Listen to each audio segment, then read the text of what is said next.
Hi ನಮಸ್ತೆ ಎಲ್ರಿಗೂ ನಮ್ಮ ಸರೋಸ್ ಕಿಚನ್ಗೆ ಸ್ವಾಗತ ಮಾಡುತ್ತಾ ಇವತ್ತು ಒಂದು ಅದ್ಭುತವಾದ ರೆಸಿಪಿಯೊಂದಿಗೆ ಬಂದಿದ್ದೇನೆ. ಈ ಹಲಸಿನಕಾಯಿ ಬೀಜನ 5ರಿಂದ 6 ವಿಷಲ್ ಕೂಗಿಸ್ಕೊಳ್ಬೇಕು. ಕೂಗಿಸ್ಕೊಂಡ ನಂತರ ನಾವು ಅದನ್ನು ಮಿಕ್ಸಿ ಮಾಡ್ಕೋಬೇಕು, ರುಬ್ಕೋಬೇಕು. ಇಲ್ಲಿ ನಾವು ಬೆಲ್ಲ ಪಾಕ ಮಾಡ್ಕೊಳ್ಳೋಣ. ಇದು ಪಾಕ ಏನಾಗೋದು ಬೇಡ, ಜಸ್ಟ್ ಬೆಲ್ಲ ಕರಗಿದ್ರೆ ಸಾಕು. ಅಂದರೆ ಕಸ ಇರುತ್ತಲ್ವ ಬೆಲ್ಲದಲ್ಲೇ, ಅದಕ್ಕಾಗಿ ಸೋಸ್ಕೊಳ್ಳೋಕ್ಕೆ ಬೆಲ್ಲವನ್ನು ಕರಗಿಸ್ಕೊಳ್ಳೋದು. ನಂತರ ಇದನ್ನು ಚೆನ್ನಾಗಿ ನೋಡಿ ಈ ಥರ ಆದರೆ ಸಾಕು. ಇದು ಜಸ್ಟ್ ಬೆಲ್ಲ ಕರಗಿದ್ದಷ್ಟೇ, ಪಾಕ ಏನು ಮಾಡಿಲ್ಲ ನಾವು. ಈಗ ಇದನ್ನು ನಾವು ಸೈಡಿಗೆ ಇಡುವ. ಈಗ ಇಲ್ಲಿ ನೋಡಿ ಈ ಥರ ಗ್ರೈಂಡ್ ಮಾಡಿ ಅದರದ್ದು ಒಂದು ಚೂರು ಗಟ್ಟಿ ಇರಬಾರ್ದು. ಅದಕ್ಕೆ ಈಗ ನಾವು 4 ಟೀ ಸ್ಪೂನಲ್ಲಿ ಗೋಧಿ ಪೌಡರ್ ಹಾಕ್ಕೊಳ್ಳೋಣ. ಇದನ್ನು ಗೋಧಿ ಪೌಡರ್ 4 ಟೀ ಸ್ಪೂನ್ ಗೋಧಿ ಪೌಡರ್, ಯಾಲಕ್ಕಿ ಪೌಡರ್ ಮಾತ್ರ ಹಾಕಿ ಈಗ 1 ಟೇಬಲ್ ಸ್ಪೂನಷ್ಟು ತುಪ್ಪ ದಪ್ಪ ತಳದ ಪಾತ್ರೆ ಇಟ್ಕೊಂಡು ಮೀಡಿಯಂ ಫ್ಲೇಮ್ಗಿಂತ ಸ್ವಲ್ಪ ಹೈಯಲ್ಲಿ ಇಟ್ಕೊಳ್ಬೇಕು.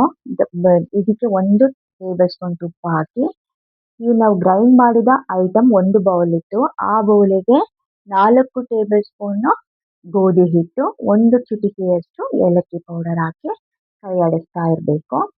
ಈಗ ನಾವು ಹಾಕಿದಂಥ ತುಪ್ಪವನ್ನು ಅದೆಲ್ಲ ಹೀರ್ಕೊಳ್ಳುತ್ತೆ, ಅಬ್ಸರ್ವ್ ಮಾಡ್ಕೊಳ್ಳುತ್ತೆ.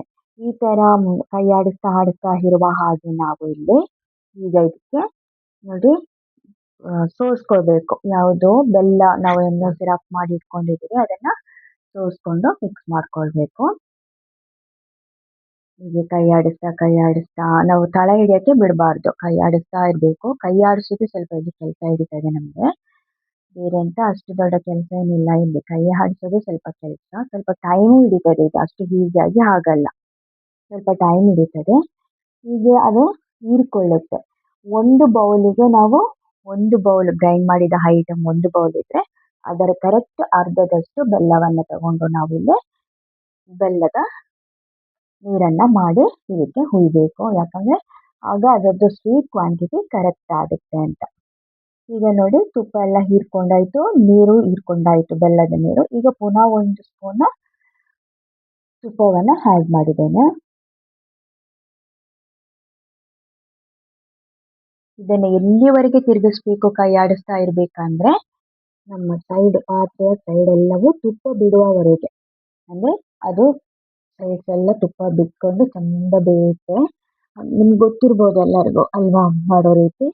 ಆ ಸೈಡೆಲ್ಲ ತುಪ್ಪ ಬಿಡುವ ಟೈಮಲ್ಲಿ ನಾವು ಅದನ್ನ ತೆಗಿಬೇಕು. ಈಗ ನೋಡಿ ಹಾಕ್ತಾ ಬರ್ತಾ ಇದೆ, ಪೂರ್ತಿಯಾಗಿ ಹಾಗಿಲ್ಲ. ಈಗ ಸ್ವಲ್ಪ ಕಲರ್ ಆ್ಯಡ್ ಮಾಡ್ಕೊಳ್ಳೋಣ. ಈಗ ಸ್ವಲ್ಪವೇ ತಳ ಬಿಡ್ತಾ ಇದೆ ನೋಡಿ. ಹೀಗೆ ಪುನಃ ಇದಕ್ಕೆ ಇನ್ನೊಂದು ಟೇಬಲ್ ಸ್ಪೂನಷ್ಟು ತುಪ್ಪ ಹಾಕಬೇಕು. ನಾವು ಎಷ್ಟು ಕ್ವಾಂಟಿಟಿಗೆ ಟೋಟಲ್ 5ರಿಂದ 6 ಸ್ಪೂನು ತುಪ್ಪ ಹಾಕಿದ್ದೀವಿ ಅಷ್ಟೆ. ಈಗ ನೋಡಿ ಇದು ಸ್ವಲ್ಪ ಬಿಡ್ತಾ ಬರ್ತಾ ಇದೆ. ಇನ್ನೂ ಆಗಬೇಕಿದು, ಕಂಪ್ಲೀಟ್ ಆಗಿಲ್ಲ. ಸೈಡ್ಸ್ ಎಲ್ಲ ತುಪ್ಪ ಬಿಡ್ಕೊಂಡು ಬೇಯ್ತಾ ಬರಬೇಕು.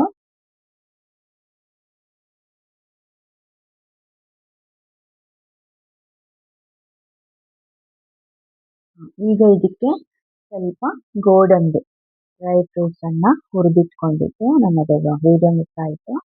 ಅದನ್ನು ಸ್ವಲ್ಪ ಆ್ಯಡ್ ಮಾಡಿದ್ದೆ ಇದಕ್ಕೆ. ಬೇರೆ ಎಂಥ ಡ್ರೈ ಫ್ರೂಟ್ಸು ಹಾಕಿಲ್ಲ.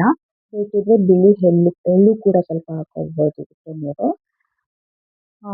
ಯಾವುದು ಇದನ್ನು ಕೂಡ ಹಾಕ್ಬೋದು, ಗ್ರೇಪ್ಸ್ ಒಣ ದ್ರಾಕ್ಷಿ ಕೂಡ ಹಾಕ್ಬೋದು. ನಾವಿಲ್ಲಿ ಬರೀ ಕ್ಯಾಶ್ಯೂ ನಟ್ನ ಕಟ್ ಮಾಡಿ ಸ್ವಲ್ಪ ಹುರ್ಕೊಂಡು ಹಾಕಿದ್ದೀವಿ ಅಷ್ಟೇ. ಈಗ ನೋಡಿ ಸೈಡ್ಸ್ ಎಲ್ಲ ತುಪ್ಪ ಬಿಡ್ತಾ ಬರ್ತಾ ಇದೆ. ಈಗ ಒಂದು ಪಾತ್ರೆಗೆ ತುಪ್ಪ ಸವರಿದ ಪಾತ್ರೆಗೆ ಹಾಕಿ ಅದನ್ನು ಒಂದು 4ರಿಂದ 5 ಗಂಟೆಗಳ ಕಾಲ ಬಿಟ್ಟರೆ ಉತ್ತಮ. ಚೆನ್ನಾಗಿ ತಳ ಬಿಟ್ಟು ಬರ್ತದೆ ಕಟ್ ಮಾಡೋಕ್ಕೆ. ಒಳ್ಳೆ ಹಲ್ವಾ ಪೀಸ್ ಕಟ್ ಮಾಡಿದಾಗೇ ಮಾಡ್ಕೋಬೋದು ನಾವು, ಶಾಪಲ್ಲೆಲ್ಲ ಸಿಗುವ ಹಲ್ವಾ ಪೀಸ್ ಥರನೇ. ನೋಡಿ ಈ ಥರ ರೆಡಿ ಆಗಿದೆ. ಇದನ್ನು ಈಗ ಈ ಥರ ತಟ್ಟಿ ಲೆವೆಲ್ ಮಾಡಿ ಇಟ್ಬಿಡೋಣ. ಈಗ ರೆಡಿ ಆಗಿದೆ ಇದು. ಒಂದು 4ರಿಂದ 5 ಗಂಟೆಗಳ ಕಾಲ ಹಾಗೆ ಬಿಡಬೇಕು. ಇದನ್ನು ಫ್ರಿಜ್ಜಲ್ಲಿ ಏನಿಡೋದು ಬೇಡ. ಈಗ ನೋಡಿ ಇದು ರೆಡಿ ಆಗಿದೆ. ಈಗ ಇದನ್ನು ಕಟ್ ಮಾಡ್ಕೊಳ್ವಾ. ನೋಡಿ ಹೀಗೆ ಇಷ್ಟು ಚೆಂದ ರೆಡಿ ಆಯಿತು ಅಂತ. Thank you for watching.